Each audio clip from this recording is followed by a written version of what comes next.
여러분의 책벗 인생입니다. 오늘 이야기는 어느 재상의 늦둥이 귀한 딸과 몇 번이나 아내를 잃고 혼자 지내는 나이 50줄의 별 볼 일 없는 가난한 선비가 부부의 연을 맺고 백년해로하게 된 사연입니다.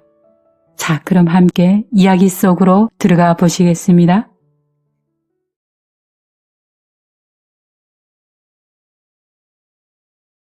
인조 때의 인물로 무인으로 재상이 된 암흑의 공이 있었다.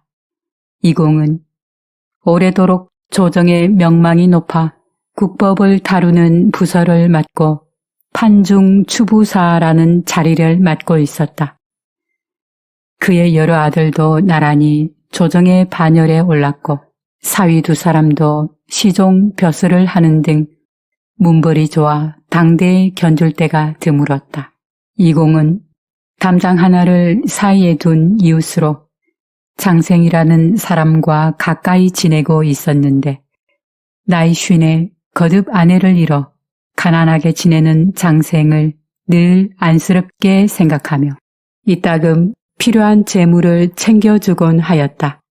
또한 이 공이 한가로울 때면 장생과 함께 소일하는 것으로 장기를 두기도 하였고 장생도 이런 이공의 후일을 감사하게 여기며 밤낮으로 자주 왕래하였다. 이공에게는 늦둥이 어린 딸이 있었는데 자태가 곱고 성질이 유순하였으며 부모 형제의 사랑을 듬뿍 받고 있었다. 어느 날 부인이 남편인 이공에게 말했다. 딸아이가 혼기가 꽉 찼는데 대감께서는 어찌 혼처 구할 생각은 안 하시니 어쩌시려는지요? 이공이 말했다. 나라고 어찌 생각이 없겠소. 아직 뜻에 맞는 곳이 없을 따름이요. 그 뒤 어느 날 이공이 오위 도청부에서 퇴청하여 집으로 돌아와 기쁜 일이라도 있는 듯 부인에게 말했다. 대굴에 암흑의 영공댁이 사돈을 맺자고 벌써부터 청하였네만 내가 생각해보고 결정해서 답을 함하고 했는데 마침 오늘 그 댁의 아들을 보았는데 매우 훌륭합디다. 그러니 내 마음은 허락하고 싶소. 부인의 생각은 어떠하시오? 부인이 말했다. 대감께서 신랑감이 이미 마음에 드셨다니 뭐 더 이상 망설일 이유가 있겠습니까? 받아들이셔도 좋을 듯합니다. 저는 오로지 대감 뜻에 맡길 뿐이지요. 그러자 이공이 말했다. 남녀가 혼인을 하는 것은 일륜지 대사로 아주 큰 일이요. 그러니 심사숙고하지 않을 수가 없구려. 그러고는 이공이 일어나 나가니 문 밖에서 살짝 엿들은 딸이 들어와 부인에게 물었다. 어머니, 방금 아버님께서 누구의 혼사를 말씀하셨습니까? 부인이 말했다. 그걸 정말 몰라서 묻는 것이냐? 우리 아이가 어째 영리하지 못할까? 네 부모가 의논하는 혼사가 지금 너 혼사 아니면 누구 혼사겠니? 어머니의 말에 얼굴빛이 발그레해진 딸이 잠시 고개를 숙이고 있다가 조심스럽게 입을 열었다. 저의 혼사를 의논하실 거면 다른 곳을 생각하지 않으셔도. 부인은 딸의 말이 의아해서 다시 물었다. 다른 곳을 생각하지 말라니 너 이게 도대체 무슨 말이냐? 딸은 한참 한숨만 쉬다가 더듬거리는 말투로 다시 입을 떼었다. 사실은 어젯밤에. 그러다가 입을 닫고는 더 이상 말을 잇지 않았다. 딸의 행동에 크게 의심을 품은 부인은 더 이상 따져 묻지 않고 서둘러 밤이 오기를 기다렸다. 드디어 어둠이 내리고 주변이 고요해지자 부인이 딸에게 다시 물었다. 모녀 사이에 무슨 말인들 다 못하겠느냐? 너가 아까 한 말이 도대체 무슨 말이더냐? 딸은 한동안 입만 오물거리다가 부인의 눈치를 살피며 말했다. 요즘 제 꿈이 몹시 심상치 않았어요. 아니, 어땠기에? 꿈에 제가 혼례를 치르고 곱게 꾸민 신부가 되어 신방을 향하는데 그 집과 마당이 모두 평소에 보던 그대로가 아니겠어요? 환한 달빛이 뜰에 가득한데 꽃이 한창 흐드러지게 핀 큰 살구나무가 있었어요. 그런데 놀랍게도 방 안에 있는 신랑은 바로 담 너머 이웃집의 장생이었고 두 손에 뭔지 모를 무엇인가를 한 움큼씩 움켜쥐고는 어서 서둘러 이 용의 자식을 받으시오 하고는 저를 향해 던지는 것이었어요. 그래서 제가 붉은 치맛자락을 넓게 펴서 받았답니다. 꼭 도마뱀 비슷한 모양이었는데 자그마치 5마리나 되었지요. 그런데 그놈들이 사방으로 기어서 내달리는데 손을 바삐 움직여 소매자락에 모조리 집어넣었고 하마터면 잃어버릴 뻔하였답니다. 신기하게도 이런 꿈을 3차례나 꾸었어요. 딸의 이야기를 유심히 듣고 난 부인이 말했다. 꿈이란 것이 본래 헛되고 허황된 일인데 너는 어째서 사실로 믿고 고심하느냐? 그러자 딸이 훌쩍거리며 말했다. 그렇긴 하지만 더러는 꿈은 운명이나 운수를 암시하기도 하는 것이 아닌가요? 부인이 말했다. 너는 어째서 그 꿈을 마음에 담아두는 게냐? 꿈은 그저 꿈일 뿐이지 않겠느냐? 더 이상 생각하지 말고 말하지도 말거라 하고는 딸을 달래듯 말해주었다. 이튿날 부인이 딸의 꿈 이야기를 이공에게 조용히 건네니 이공은 씁쓸한 웃음을 지으며 말하였다. 허허 참, 우리 딸이 석연치 않은 꿈을 꾸었구려. 부인이 언짢은 듯 말했다. 아이, 어떻게 우리 아이가 장생의 3번째 아내가 된단 말입니까? 정말 꿈이라도 어이가 없네요. 이공이 말했다. 부인의 말씀이 옳소. 그래서 꿈이란 건 허망한 것이요. 그 뒤로 며칠이 지난 어느 날 무더위 속에 비가 몹시 내리자 찾아오는 손님도 없고 마침 하던 일도 끝나고 나니 무료해져 이공이 퇴침을 베고 잠깐 잠이 들어 꿈을 꾸었다. 문득 보니 혼례를 치른다고 집안의 마당이 잔치 분위기로 한창이었고 조금 지나니 하인이 들어와 아뢰기를 신랑이 벌써 대문에 이르렀습니다 하는 것이었다.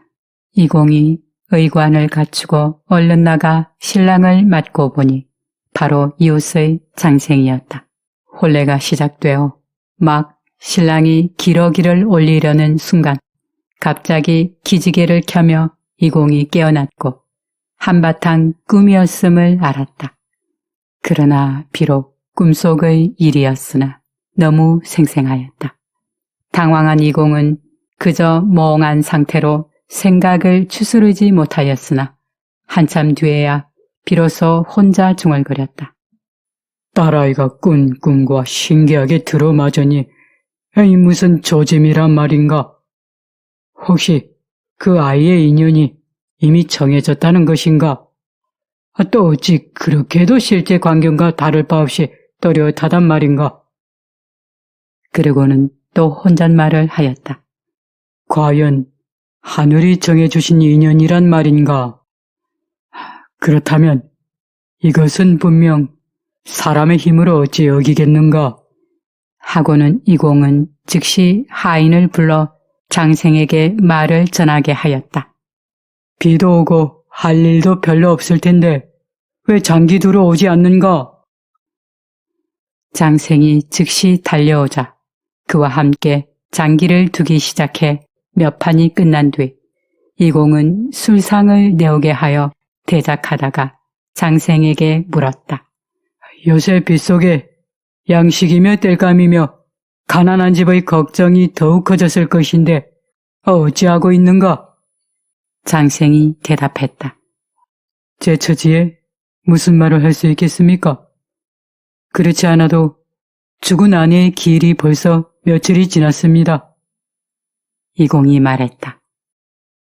어째서 알리지 않았나? 이웃의 친구라면 서로 돕는 게 당연한 것을 꺼릴 이유가 무엇인가? 장생이 말했다. 집에 안살림을 하는 사람이 없다 보니 양식이며 땔감이며 제가 일일이 관습하고 관리하기가 쉽지 않습니다. 이공이 말했다. 그래, 자네 신세가 참으로 안 됐네 그려. 그런데 어째서 새장가를 들어 살림살이의 방도를 찾아보지 않고 이 고생을 하는 겐가? 그러자 장생이 한숨을 쉬며 말했다. 공께서는 정말 제 사정을 모르시나이까? 제 나이 50에 가난이 뼈골에 사무친 궁한 선비가 머리와 수염은 희끗희끗한데 누가 저 같은 사람을 사위로 삼으려 생각이나 하겠습니까? 이공이 말했다. 만약 자네 같은 사람을 사위로 삼겠다는 이가 있으면 자네는 어쩔 생각인가? 장생이 말했다. 저는 애당초 혼인을 생각지도 않았지만 저 같은 사람을 사위로 삼을 사람은 당연히 없을 것이 뻔한데 왜 자꾸 그런 말씀을 하시는지요? 그러자 이공이 또 물었다. 지금 만약 자네에게 구원하는 사람이 있다면 자네는 받아들일 텐가? 장생이 말했다. 그거야 당연히 받아들여야지요. 대체 어느 집안에서 저 같은 사람을 사위로 삼을 생각을 하시는지는 모를 일이지만 지금 그 말씀을 저들을 믿으시라는 건지요? 이공이 답했다. 다른 집안이 아니라 바로 내 딸일세. 내게 어린 딸이 있는데 이제 시집갈 나이가 넘었네. 자네는 어찌 생각하는가? 그러자 장생이 정색하며 언짢은 듯 말했다. 공께서는 한 나라의 재상이시온데 제가 보잘것없는 일개의 선비라지만 농담을 하시는 건 결코 옳지 않습니다. 이공이 말했다. 허허, 농담이 아닐세. 장생은 불쾌한 듯이 발끈 성을 내며 말했다. 그럼 필시 공의 서녀겠지요. 비록 저희 집안이 박복하지만 공에 비해 못하지도 않은데 갑자기 어째서 이토록 하찮게 여기시는지요? 이공이 말했다. 만약 우리 딸이 서녀라면 자네에게 이 말을 꺼내지도 않았을 것이네. 실은 우리 노부부가 늦둥이로 본 딸이라네. 이공의 말에 잠깐 멍해 있던 장생이 또 말했다. 그러시다면 따님은 장애가 있거나 간질이 있거나 틀림없이 기괴한 질병이 있겠군요. 그렇지 않다면 공처럼 부귀하시고 현달하신 분의 천금같이 귀한 딸을 어찌하여 저같이 나이 들고 별 볼 일 없는 가난뱅이 선비에게 시집 보낼 생각을 하신단 말씀이십니까? 이공이 말했다. 자네의 심정은 충분히 헤아리네. 하지만 자네가 생각하는 그런 병은 없네. 그래도 의심스럽거든 사람을 보내 확인해 보게나. 장생이 말했다. 예전에 조카 딸을 선복에게 시집 보낸 북송의 문정공은 그의 덕을 공경했어였죠.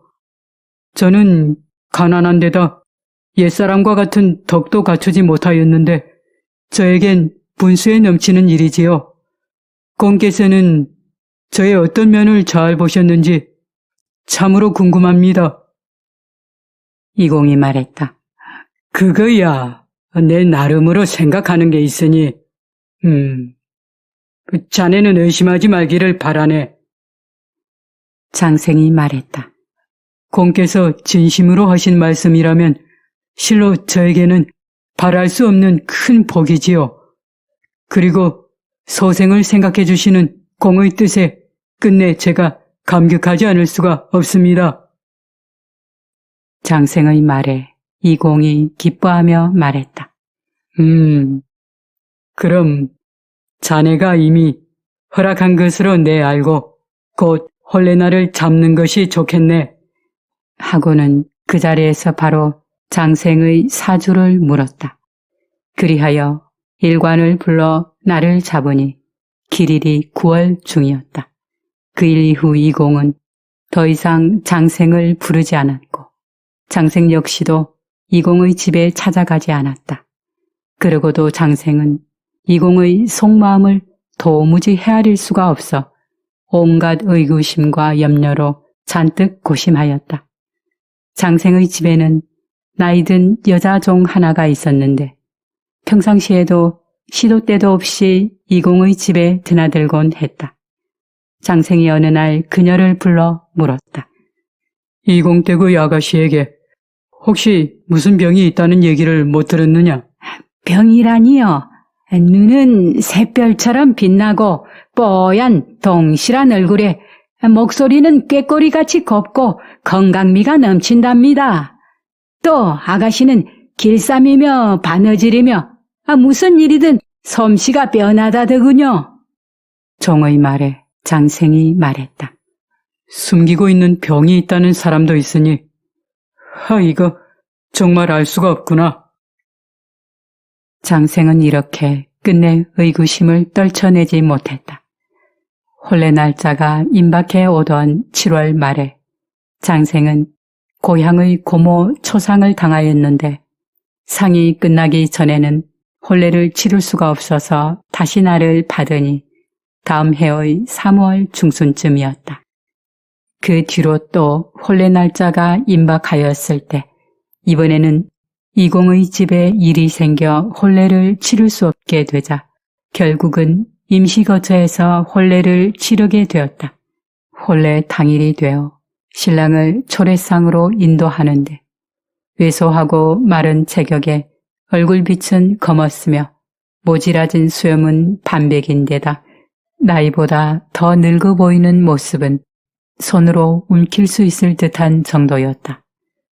자리를 가득 메운 여자 손님들과 여러 집의 남녀 종들이 한숨을 쉬며 수근거렸다. 저토록 아름다운 봉황새가 그만 까마귀에 짝이 되어버렸구나. 그러게 말이야. 이공의 부인은 그득 눈물을 흘렸다.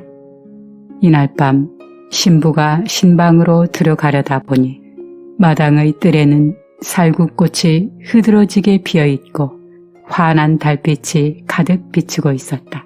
그 광경은 그녀가 꿈속에서 보았던 그대로였다.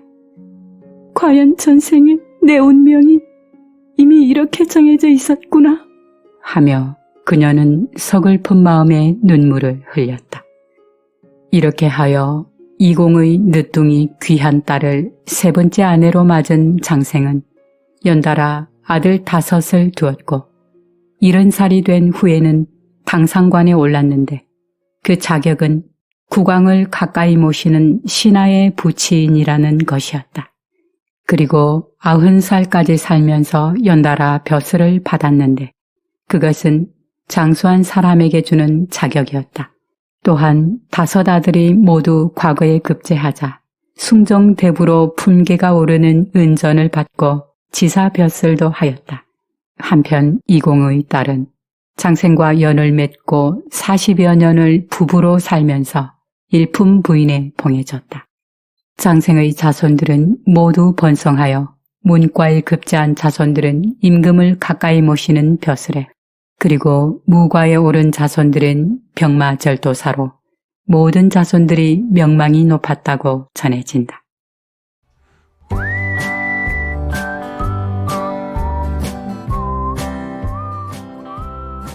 이 이야기는 하늘이 정해준 배필은 이미 정해져 있고 바꿀 수 없다는 운명적 의식이 담겨 있습니다.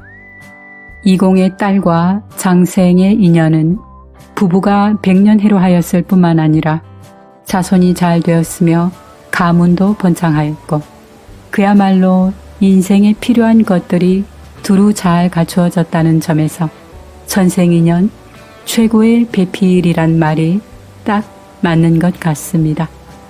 흔히들 부부의 인연은 하늘에서 내려준다고 합니다만 천생배필은 쉽지 않기에 그런 인연을 만나는 것만으로도 큰 복이 아닐까 합니다. 그리고 이야기에서 이공은 과연 어떤 마음으로 별 볼 일 없는 장생에게 귀한 딸을 시집 보내려고 했던 것인지 또 장생을 어떤 면을 좋게 평가한 걸까라는 의문을 가지면서 부모인 이공 입장에서 한번 생각해 보니 물론 가문의 내력도 중요했겠지만 장생의 내면, 즉 됨됨이를 좋게 평가하지 않았을까라는 생각을 해보았습니다.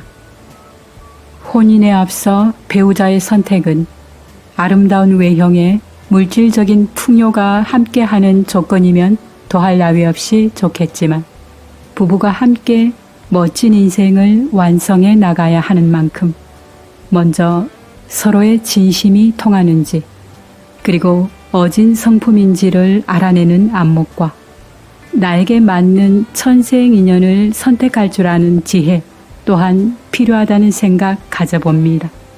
여러분은 어떠셨는지요? 남은 시간도 행복한 시간 보내세요.